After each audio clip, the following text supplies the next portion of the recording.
Good morning friends. जैसा कि अभी हम लोग पिछले प्रैक्टिकल में ये ड्यूल स्टार्टर के साथ मोटर को कनेक्शन करके चलाएं, तो इस तरह से किसी एक डायरेक्शन में चलता है। ठीक है, अब ये ड्यूल स्टार्टर के साथ मोटर का कनेक्शन करके चलाएं तो एक दिशा में चला, लेकिन अब हो सकता है कि हमको उल्टा दिशा में चलाना होगा, तब क्या करेंगे। तो इसलिए आज जो हम लोग प्रैक्टिकल करने वाले हैं, इस ड्यूल स्टार्टर के साथ फॉरवर्ड रिवर्स यानी कि डायरेक्शन चेंज करना है तो कैसे चेंज करेंगे।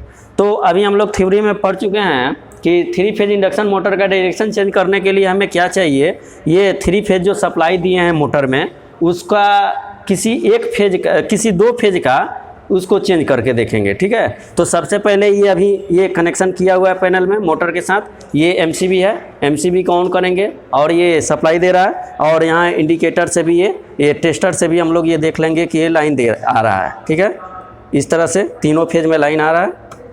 ठीक है, तो ये लाइन आया। अब यहाँ ड्यूल स्टार्टर का ग्रीन जो बटन है उसको पुश करेंगे, और पुश करने के बाद ये मोटर चलेगा। तो देखेंगे कि यहाँ ये किस डायरेक्शन में चल रहा है। देखिए अभी पुश किए और देखिए ये मोटर घूमने लगा।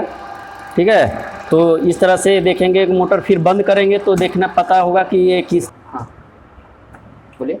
तो इस तरह से ये चल रहा है, और ये चलने के बाद फिर यदि जो मोटर बंद किया जाए तो देखिए ये पता होगा कि किस डायरेक्शन में घूम रहा है। ठीक है, तो ध्यान से देखिए, यहाँ धीरे धीरे चल रहा है, उस समय ध्यान से देखिए, यानी कि ऊपर की ओर इस तरह से घूम रहा है। ठीक है, तो इस तरह से घूमने के बाद अब यहाँ हम लोग को करना क्या है, इसका डायरेक्शन चेंज करना है। ठीक है, तो डायरेक्शन चेंज करने के लिए यहाँ हम लोग इस मोटर के जो 3 सप्लाई टर्मिनल यहाँ जुड़ा हुआ है उसको हम लोग क्या करेंगे, किसी को चेंज करेंगे। तो इसके लिए यहाँ पहले एमसीबी को ऑफ कर देंगे और फिर यहाँ से चेंज करेंगे। तो चेंज करने के लिए ये स्क्रू को खोल करके ये किसी 2 को चेंज करेंगे, यानी कि ब्लैक वाला उधर जोड़ा हुआ है और पीला वाला बीच में, तो इसको चेंज कर लेंगे। ब्लैक वाला को अब की बार क्या कर दे रहे हैं बीच में, ये रेड वाले को छेड़छाड़ नहीं करेंगे, किसी 2 टर्मिनल को हमको बदलना है। ठीक है, तो 2 टर्मिनल को, ये ब्लैक वाला जो था उस साइड, तो इसको क्या कर लेंगे, किनारे में कर ले, बीच ब्लैक वाला को बीच में कर लेंगे, तो बीच वाले टर्मिनल में जोड़ देंगे। और इसके बाद कनेक्शन इसका टाइट कर देंगे, ये जो टर्मिनल है कस देंगे इसको। फिर इसके बाद ये पीला वाला था बीच में, तो इसको किनारे पर कर दिए,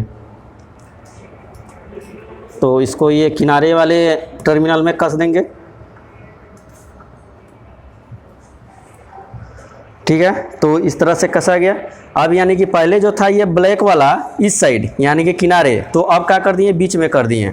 तो अब फिर ये मोटर को हम लोग चालू करके देखेंगे किस तरह से ये मोटर का सॉफ्ट घूम रहा है। तो ये ड्यूल स्टार्टर बटन का पुश करने से पहले यहाँ देख रहेंगे सप्लाई नहीं आ रहा है, तो इसलिए मोटर एमसीबी को ऑन करेंगे, और इस तरह से ये वोल्ट मीटर और ये तीनों इंडिकेटर दिखा रहा है कि लाइन आ गया। अब ये इस बटन को हम लोग क्या करेंगे, पुश करेंगे, और पुश करने के बाद ये मोटर का ये सॉफ्ट को देखेंगे यहाँ इस तरह से कि ये किस तरह से घूम रहा है। ठीक है, तो अब देखिए ये मोटर का स्पीड घूमने लगा, लेकिन अब ये धीरे धीरे जब होगा तो पता चलेगा किस डायरेक्शन में घूम रहा है।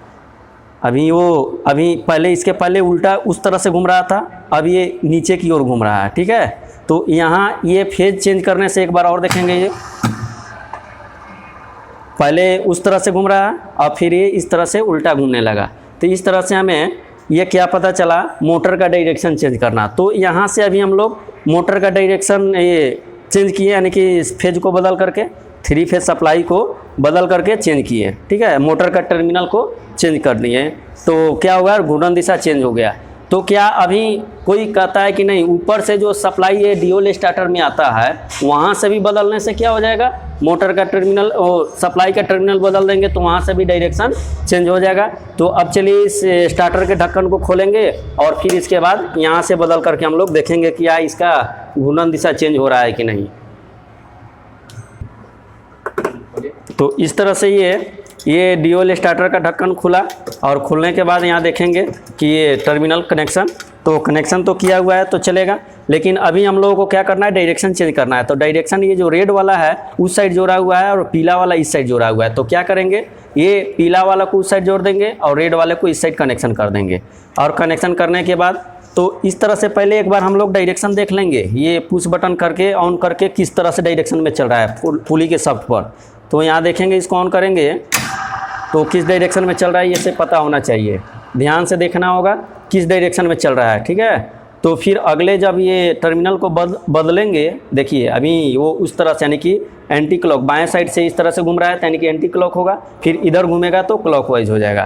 तो अभी कहने का मतलब हम लोगों का सब किस तरह से घूम रहा है, एंटी क्लॉक।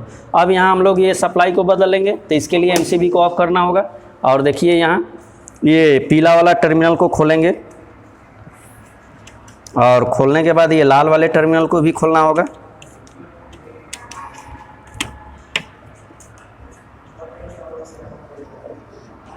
और दोनों को खोलने के बाद एक दूसरे को आपस में चेंज कर लेंगे। ये रेड वाले को इधर ला लेंगे बीच में और पीला वाले को किनारे पर कर देंगे। पहले रेड वाला क्या था, किनारे में था, तो अब क्या कर दिए, इधर इसको घुमा दिए बीच में और कनेक्शन ये जो है टर्मिनल को टाइट कर देंगे और पीला वाला को किनारे पर कर देंगे। और ये जो पीला वाले में काला वाला जो टर्मिनल जोड़ा हुआ है ये कहीं दूसरे का नहीं है, इस ड्यूल स्टार्टर का कंट्रोल सर्किट किया गया है, इसलिए इस दोनों में जोड़ा हुआ है। और कंट्रोल सर्किट किसी 2 फेज से कंट्रोल किया जाता है, इसलिए इसका कनेक्शन उसके साथ जोड़ा हुआ है। उसको नहीं छोड़ाएंगे, छोड़ाने पर ये मोटर हम लोग का नहीं चलेगा, ड्यूल स्टार्टर कंट्रोल नहीं कर पाएगा। ये दोनों एक साथ होना चाहिए, कंट्रोल सर्किट और पावर सर्किट। तो इस तरह से ये हम लोग का हो गया कनेक्शन। अब कनेक्शन करने के बाद यहाँ हम लोग देखेंगे चालू करके, एक बार ऑन किए, ऑन करने के बाद ये पुश बटन दबाएंगे, देखिए मोटर चला तो पता नहीं चल रहा है किस डायरेक्शन में, एक बार बंद कर रहे हैं और जब स्पीड धीरे होगा तो पता चलेगा किस डायरेक्शन में घूम रहा है। तो अभी पहले जो हम लोग ये बाएं साइड में घूम रहा था, अब ये दाहिने साइड में घूम रहा है, तो दाहिने साइड में घूमने का मतलब ये क्लॉकवाइज हो गया, ठीक है। तो यहाँ से भी कहीं से 3 फेज टर्मिनल को बदलेंगे, ये 3 फेज सप्लाई को किसी 2 फेज को आपस में बदल देंगे तो क्या होगा, मोटर का डायरेक्शन चेंज हो जाएगा। या हम लोग यहाँ से बदल देंगे या यहाँ से बदल देंगे, या यहाँ अभी हम लोग देख रहे हैं ये टर्मिनल 3 को यहाँ कंडक्टर में जुड़ा हुआ है, इसको भी बदल देंगे आपस में तो डायरेक्शन चेंज हो जाएगा, ठीक है। तो इस तरह से अभी हम लोग ने ये 3 फेज मोटर का डायरेक्शन चेंज किया। तो इसका डायरेक्शन चेंज करने के लिए हमें क्या पता करना होगा, तो इससे ये पता होना चाहिए कि किसी 2 फेज को आपस में चेंज करके हम लोग डायरेक्शन को चेंज कर सकते हैं, ठीक है। तो आज का ये प्रैक्टिकल हमारा पूरा हुआ। तो आज का ये प्रैक्टिकल हुआ 3 फेज इंडक्शन मोटर का ड्यूल स्टार्टर के साथ ये रोटेशन चेंज करना, यानी कि घूर्णन दिशा परिवर्तित करना। तो आज के लिए बहुत बहुत धन्यवाद, थैंक यू।